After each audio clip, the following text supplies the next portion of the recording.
Hello students, हम capacitor problems के ऊपर जो है ना अपना टॉपिक डिस्कस कर रहे हैं। कैपेसिटर कॉम्बिनेशन या कैपेसिटर के ऊपर पोटेंशियल बढ़ाने से, सेपरेशन बढ़ाने से, डाइलेक्ट्रिक स्लैब वगैरह इंसर्ट करने से अगर क्या इफेक्ट पड़ता है उसकी कैपेसिटी पे, चार्ज पे, तो ये इनके ऊपर कुछ प्रॉब्लम्स हैं।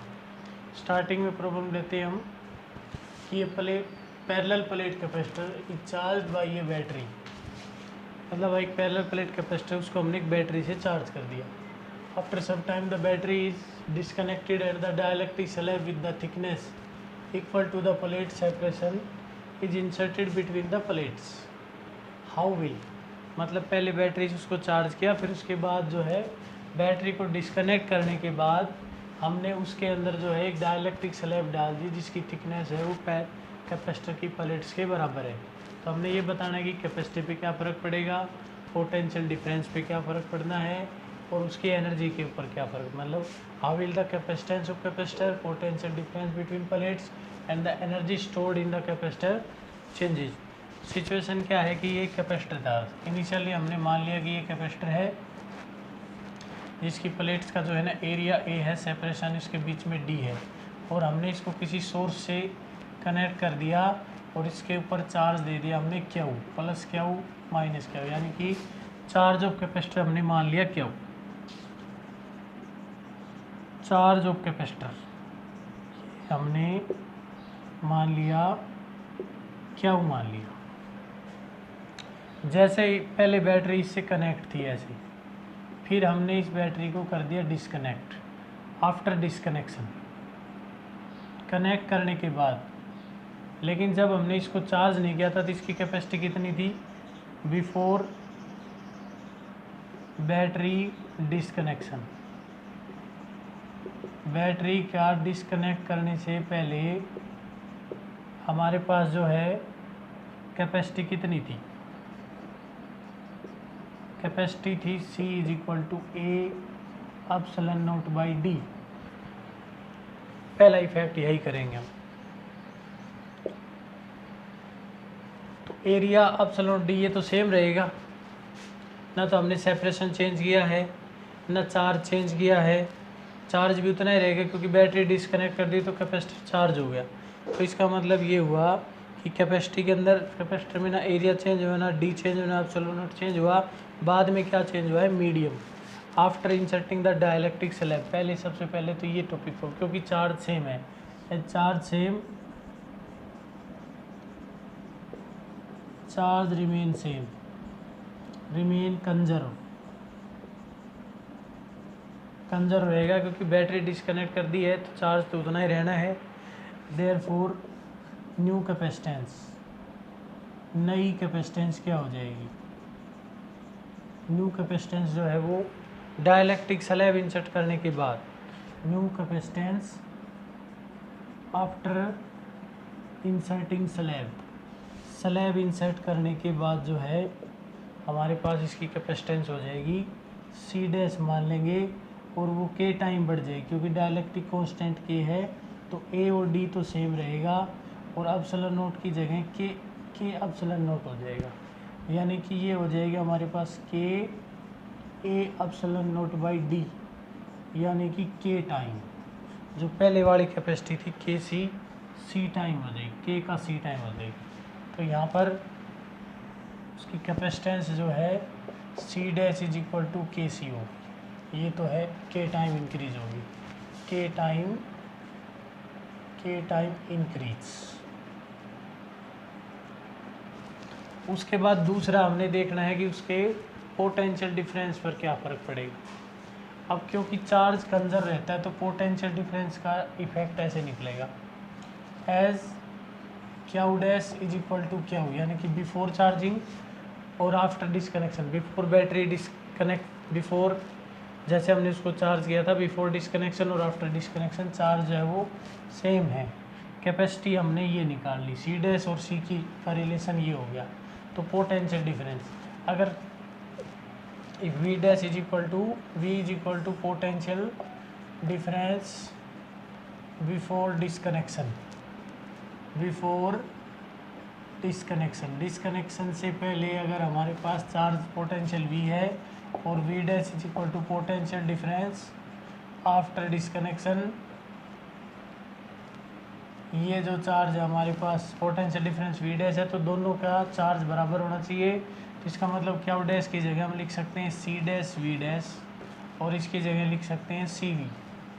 क्या का फार्मूला क्या is equal to CV, charge conserve है तो C डैश की वैल्यू हमारे पास गिवन है KC और पोटेंशियल हमने डिटरमाइन करना है ये C और ये पोटेंशियल V। तो जो नया जो पोटेंशियल होगा C से C कैंसिल हो जाएगा, न्यू पोटेंशियल हो जाएगा V/K, यानी कि K टाइम डिक्रीज हो जाएगा, K टाइम डिक्रीजेस,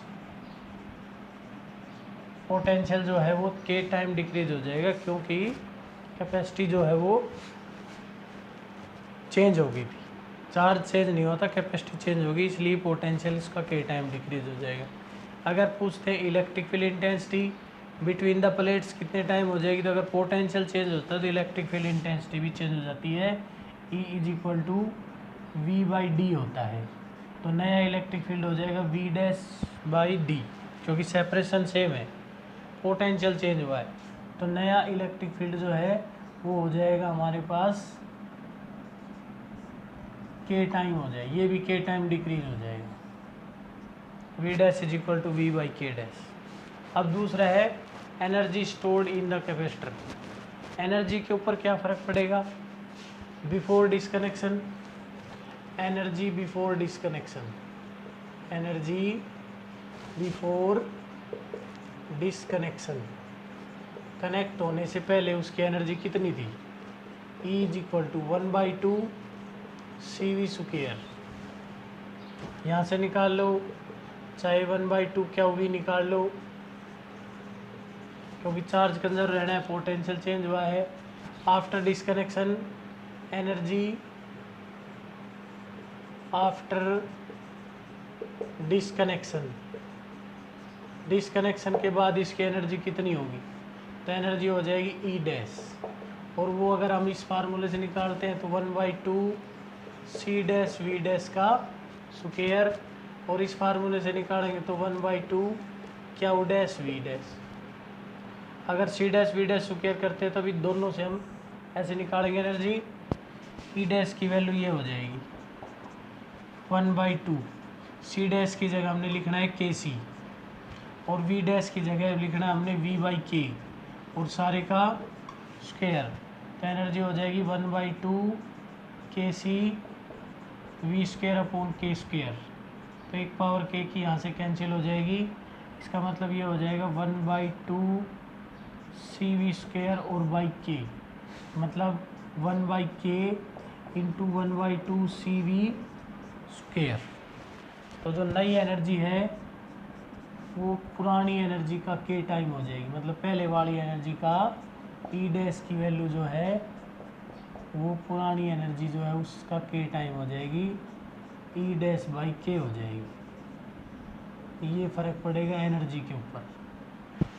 अगर इस फार्मूले से देखते हैं तो चार्ज रहेगा हमारे पास सेम, चार्ज की वैल्यू चेंज नहीं होनी, 1/2 क्या हो, पोटेंशियल की वैल्यू चेंज होनी, तो यहाँ से जल्दी आ जाएगा, V की जगह V डैश V/K कर देंगे, V डैश की जगह, तो ये आ जाएगा हमारे पास 1/K इंटू 1/2 क्या हुई, अब क्या हुई, पहले वाली एनर्जी थी 1/2 क्या हुई, तो हमारे पास नई एनर्जी जो है वो पुरानी एनर्जी का K टाइम हो जाएगी, ये यहाँ से ऐसे आ जाता है।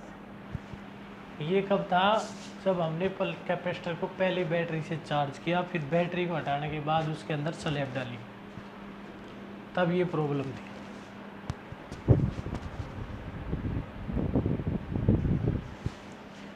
ये जो प्रॉब्लम है इसके अंदर दे रखा है कि parallel plate capacitor E, plate with area A and separation D is charge to a potential difference V। किसी बैटरी से हमने इसको चार्ज कर दिया, the battery remain connected and the dielectric slab of the thickness constant K and the thickness equal to the separation is inserted, how will the charge on the plates or capacity or energy changes। मतलब capacitor है हमारे पास एक, उस capacitor में ये इसका answer होगा। इसमें कैपेसिटर है ये, मान लिया इसको हमने बैटरी से कनेक्ट कर दिया और इसको चार्ज कर दिया। अब मान लिया बैटरी ने इसको चार्ज किया, वो दे दिया पोटेंशियल बैटरी का, तो V पोटेंशियल रहेगा इसके ऊपर। फिर हमने इसी कैपेसिटर के अंदर जो है डाइलेक्ट्रिक स्लैब इंसर्ट कर दी, बैटरी रखी अपनी सेम जगह पर, और इसी कैपेसिटर में बैटरी भी वही है, लेकिन यहाँ जो है ना डाइलेक्ट्रिक स्लैब इंसर्ट कर दिया हमने K टाइम। इसका कांस्टेंट K है और थिकनेस इसके बराबर है। तो हमने ये बताना है कि इसकी कैपेसिटी पे, एनर्जी पे और चार्ज ऑन प्लेट्स के ऊपर क्या फ़र्क पड़ता है। तो ये सिंपल है। सबसे पहले कैपेसिटी के ऊपर इफेक्ट देखते हैं। बिफोर कनेक्शन जो है इसकी capacity, before inserting the slab, before inserting slab, slab insert करने से पहले मान लिया इसकी कैपेसिटी C है, तो कैपेसिटी रहेगी हमारे पास A∈0/D। After insertion, after inserting the slab, slab insert करने के बाद कैपेसिटी C'। अब ओनली क्या चेंज हो रहा है ना, V चेंज हो रहा है, पोटेंशियल भी चेंज नहीं हो रहा, तो इसका मतलब ना एरिया चेंज हो रहा है ना D चेंज हो रहा है, ओनली परमिटिविटी चेंज हो रही है मीडियम की, और वो चेंज हो रही है स्लैब के कांस्टेंट के अकॉर्डिंग। यानी कि नई कैपेसिटी हो जाएगी हमारे पास K∈0/D, मतलब K टाइम हो जाएगी C का, C' = KC हो जाएगा, C' की वैल्यू हो जाएगी KC, K टाइम चेंज होगी। कैपेसिटी के अंदर तो ये चेंज होगा, कैपेसिटी सेम है, कैपेसिटी के अंदर चेंज हो गया। अब हमने देखना है कि इसकी चार्ज ऑन प्लेट्स। अब क्योंकि पोटेंशियल सेम है, कैपेसिटी चेंज हुई है, तो चार्ज के अंदर इफेक्ट पड़ता है डाइलेक्ट्रिक स्लैब डालने से, अगर सोर्स वही रहे तो, क्योंकि वो परमिटिविटी के ऊपर डिपेंड करता है।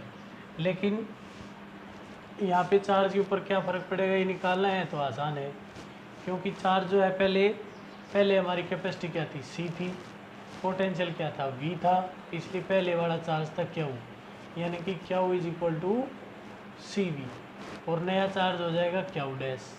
कैपेसिटी हमारी जो है वो C' होगी, लेकिन पोटेंशियल तो उतना ही है, और चार्ज इन दोनों से इनका रेशो निकाल सकते हैं हम, Q'/Q अगर निकालना चाहें C' की वैल्यू रख देंगे हम यहाँ से, या Q'/Q निकालो, Q'/Q किसके बराबर हो जाएगा, C'(V/CV), ये कैंसिल हो जाएगा, C'/C हो जाएगा, Q' Q'/Q, ये C' है, C' की वैल्यू जो थी वो KC टाइम थी, KC/C, तो ये चेंज हो गया। इसका मतलब Q'/Q K, और Q' की वैल्यू क्या आ जाएगी, KQ, K टाइम क्या हो जाएगा, मतलब चार्ज उसका K टाइम बढ़ जाएगा, क्योंकि पोटेंशियल सेम रहना है, तो कैपेसिटी जो है वो चेंज हुई है, इसलिए चार्ज में चेंज होगा।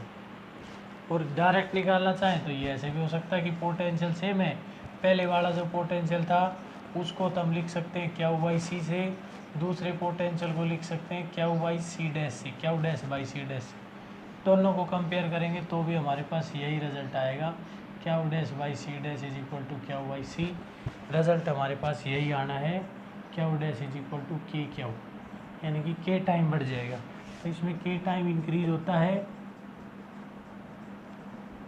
K टाइम इंक्रीजेस, इसके अंदर कैपेसिटी जो है वो K टाइम इंक्रीज हो जाती है। रही बात एनर्जी की, एनर्जी होती है 1/2 CV²।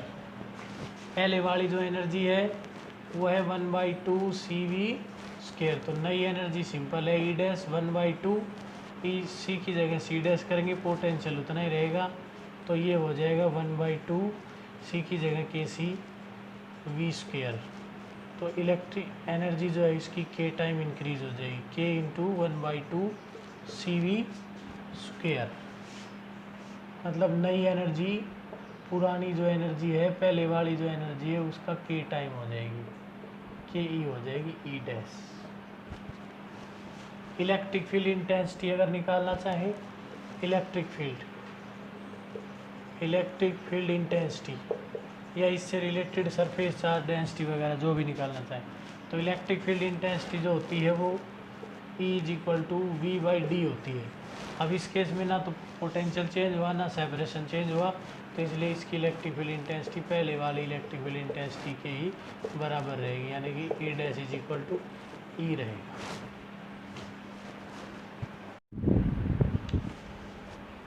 ये जो हमारी प्रॉब्लम है ये भी उसी टाइप की है कि हमने एक बैटरी से चार्ज पैरेलल प्लेट कैपेसिटर को चार्ज किया, जिसके प्लेट्स का सेपरेशन D था, एरिया A था, और उसके बाद इस बैटरी को हमने डिस्कनेक्ट कर दिया। Parallel plate capacitor charge to a potential difference V by a DC source. The capacitor is then disconnected from the source. If the distance between the plates is double, then how will capacitance, energy stored, electric field between the plate से changes. हम देखते हैं कि यहाँ पे ये मान लिया कि ये कैपेसिटर है, इसकी प्लेट्स के बीच में सेपरेशन D था, तो इसका हमने V सोर्स से इसको कनेक्ट किया। तो मान लिया सोर्स ने इसको क्या चार्ज दे दिया, इसकी कैपेसिटी पहले C थी, तो पहले वाला जो चार्ज है वो क्या हो = CV हो जाएगा।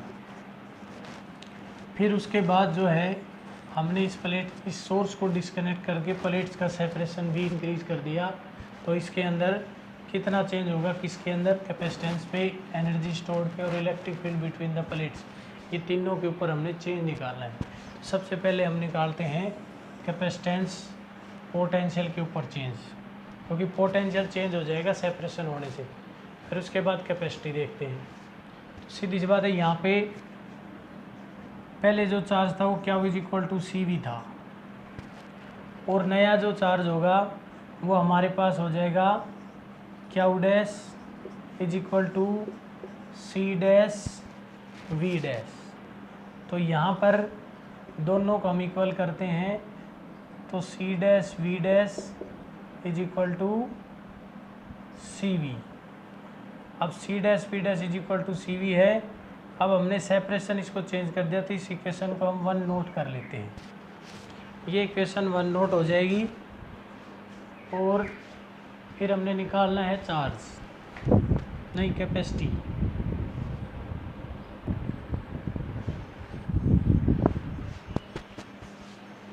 C'(V') = CV। अब जो पोटेंशियल है वो डेफिनेटली चेंज होगा, तो यहाँ से V' की वैल्यू जो है हमारे पास आ जाएगी V' = C/C' V। ये हो जाएगी क्वेश्चन नंबर 2। लेकिन कैपेसिटी, क्योंकि कैपेसिटी होती है A∁0/D, सेपरेशन हटाने के बाद चार्ज सेम रहेगा इसके ऊपर, तो कैपेसिटी हो जाएगी हमारे पास, नई जो कैपेसिटी है वो A∁0/D की बजाय 2D हो जाएगी। इसका मतलब A∁0/D और उसका 1/2, यानी कि नई कैपेसिटी हमारे पास हो जाएगी पुरानी कैपेसिटी का आधा, C/2। तो C' की वैल्यू यहाँ पर C/2 है, नई कैपेसिटी। C' की वैल्यू को हम यहाँ पर पुट करते हैं इस इक्वेशन के अंदर, तो नया पोटेंशियल क्या हो जाएगा हमारे पास, एज V' = C/C' V। लेकिन C' की वैल्यू थी वो C/2 थी, तो ये जो है रेसिप्रोकल होके हमारे पास हो जाएगा 2C/C × यानी कि C से C कैंसिल, नया पोटेंशियल हमारे पास 2V हो गया। ये नया पोटेंशियल हो गया। अब है नई एनर्जी। पहले वाली एनर्जी जो थी वो थी 1/2 CV²। नई एनर्जी हो जाएगी 1/2 C'(V') का स्क्वायर। तो जो नई एनर्जी है, यानी कि आफ्टर सेपरेशन इंक्रीज करने के बाद जो एनर्जी है वो हमारे पास आ जाएगी 1/2। कैपेसिटी होगी थी हमारे पास आधी, और पोटेंशियल जो है वो हो गया था डबल, यानी कि 2V, और सारे का स्क्वायर। तो नई एनर्जी हो जाएगी 1/2 × C/2 × 4V²। तो 2 से ये कैंसिल हो जाएगा, 2 पे चला जाएगा, तो नई एनर्जी जो है वो आएगी हमारे पास E' = 1/2 इंटू 2 CV²। तो 2 को अगर आगे करें तो 1/2 CV²। और ये थी पहले वाली एनर्जी, ये जो एनर्जी है ये पहले वाली एनर्जी थी, तो इसका मतलब इसकी एनर्जी होगी 2 टाइम, इसकी एनर्जी भी बढ़ गई, पोटेंशियल डबल हो गया। चार्ज से भी कर सकते हैं, जैसे कि 1/2 क्या वी होता है, चार्ज CV², 1/2 क्या स्क्वायर बाई सी, 1/2 क्या वी, उससे भी एनर्जी है ना इसकी डिटरमाइन की जा सकती है। तो एनर्जी जो है इसकी डबल हो जाएगी। ई डैश अगर चार्ज की टर्म में करें तो हमारे पास 1/2 क्या वी डैश नई एनर्जी, और 1/2 क्या तो सेम रहना है, इसलिए क्या कर दिया हमने, वी डैश की जगह 2v करेंगे, तो ये हो जाएगा 1/2 इंटू 2 इंटू 1/2 क्या वी।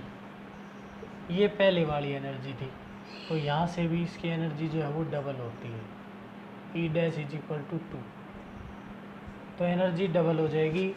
अब है इलेक्ट्रिक फील्ड इंटेंसिटी की बात, नई इलेक्ट्रिक फील्ड इंटेंसिटी। पहले वाली जो इलेक्ट्रिक फील्ड इंटेंसिटी थी, यहाँ पर ई फॉर इलेक्ट्रिक फील्ड है, इलेक्ट्रिक फील्ड इंटेंसिटी है, इसका मतलब पहले वाला जो इलेक्ट्रिक फील्ड है वो था हमारे पास V/D, क्योंकि पोटेंशियल V था, सेपरेशन D था। नया इलेक्ट्रिक फील्ड क्या हो जाएगा, V'/D की जगह 2D कर देंगे। अब V' की वैल्यू कितनी है, 2V है, और ये 2D हो जाएगा, 2 से 2 कैंसिल हो जाएगा, तो E' की वैल्यू जो है वो E के ही बराबर आ जाएगी, ये V/D बन जाता है यहाँ पे, और ये पुराना इलेक्ट्रिक फील्ड। तो इसकी कैपेसिटेंस के अंदर कैपेसिटेंस आधी हो जाती है, पोटेंशियल डबल हो जाता है, पोटेंशियल डबल हो गया, एनर्जी डबल हो जाती है, electric field between the plates है वो सेम रहता है।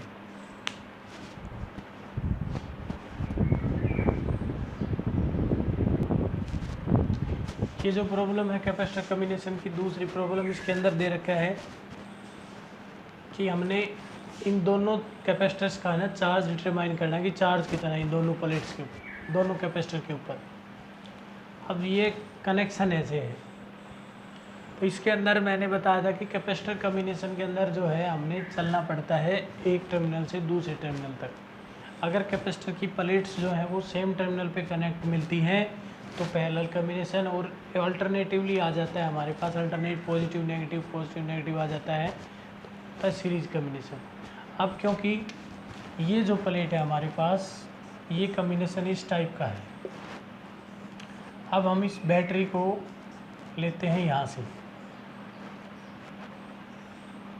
ये नेगेटिव टर्मिनल है, तो इसका मतलब ये नेगेटिव इधर जाएगा, तो इस कैपेसिटर की ये प्लेट नेगेटिव होगी और इसकी ये नेगेटिव होगी। ये पॉजिटिव टर्मिनल है, यहाँ से पॉजिटिव का इफेक्ट देखते हैं, तो ये पॉजिटिव टर्मिनल इसका इससे कनेक्ट है, और इसका पॉजिटिव टर्मिनल जो है वो इससे कनेक्ट है।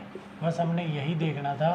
अब ये न्यूमेरिकल बिल्कुल सिंपल हो गया, क्योंकि ये कम्बिनेशन बन गया हमारे पास, ये दोनों प्लेट्स जो है वो नेगेटिव से कनेक्ट है, और ये जो दोनों प्लेट्स है आउटसाइड वाली ये पॉजिटिव से कनेक्ट है, तो ये कम्बिनेशन हमारा पैरेलल कम्बिनेशन हो गया, पैरेलल प्लेट कम्बिनेशन बन गया है कैपेसिटर का।